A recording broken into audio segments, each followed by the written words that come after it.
Go ahead. I'm just so intrigued. I can't get off the word intrigued. But like you mentioned, making sure you two don't have the same bad day on the same day. Like, what are some tools? What are some of the things that you do to encourage him, while he's incarcerated, that other people can be able to draw from? So we watched like a lot of people get released who, like my husband has an impeccable record. He's been locked up for 24 years. He has an impeccable record. But we're watching people that have like 17 infractions, which is like they cause things going on in the jail, and they've been released, and we're still waiting. And so when he has those moments, I say to him, listen, everything is done in God's time. I give him the scripture.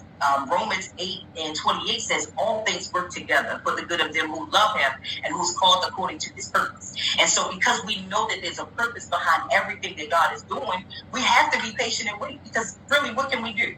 We can't move God any faster than what God is going to do. And it's all about timing.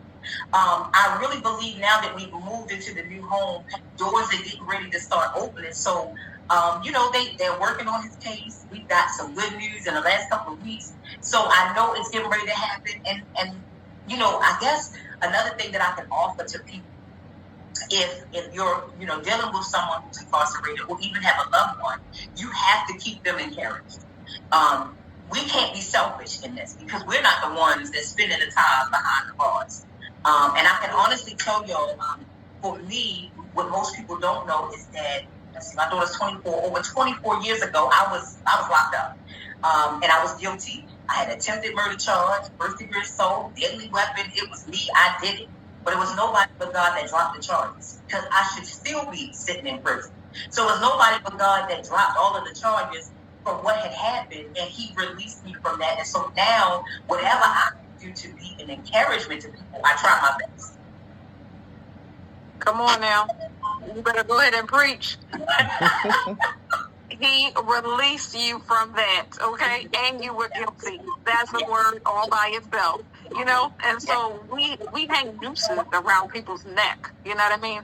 We're harder on people than God is. And we're harder on ourselves, if we could just be totally honest, than God is. So that has really been liberating me lately. And I pray that people listening to you guys are being liberated, that we don't need to keep ourselves in bondage. You know what I mean?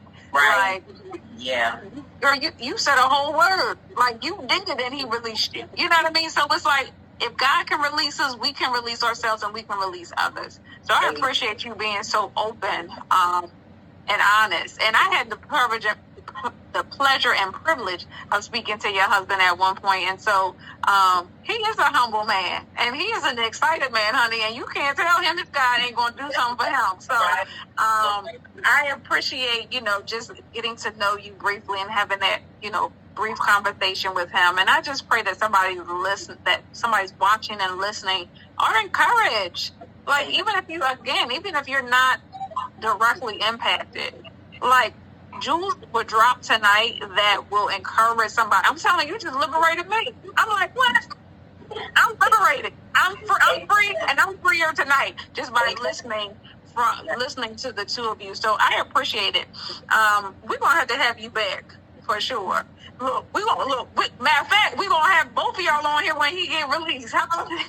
That sounds good to me. That sounds good. We appreciate you so much, Pastor Tanya. Thank you for stopping in, sharing your story. Tell us real quick how we can connect with your ministry for what you're doing with the Why Women Cry. So we meet once a month. I normally post it on Facebook. We do it via Zoom. We do it via Zoom right now.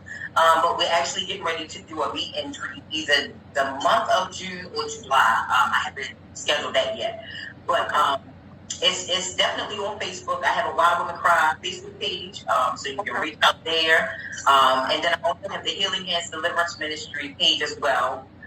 So everything is posted on that, and even my personal page, which is Tanya Pastor Simpson, is posted on there as well. Okay. All right. Well, we appreciate you. We love you much, and we look forward to having you and your husband back on the show. Yes, I know he'll be excited down there. He was like, can I listen in tonight? Like, how can I do it? I said, I'll make sure we record it so that you can see it. That's right. It's on YouTube and it'll be on our Facebook page. So you definitely, absolutely can watch the replay. You can watch it with you. Okay. All right. Well, love you, my dear. All right. Love y'all too. Thank you so much. You're welcome. Y'all be blessed. You too. All righty. Well, ladies and gents, we have come to the end of a show. I don't know if you thought you was watching Lifetime, Netflix. No, you was watching When Wisdom Talk, honey. Okay? We was all the way in there tonight. I just wanted to leave with this because this is so important. Hebrews 13:3 says, continue to remember those in prison as if you were together with them in prison, and those who are mistreated as if you yourself were suffering. So just think about somebody. Pray for the ones that we talked about today. Pray for God to open up your eyes on how you can make a difference in your family, in your community.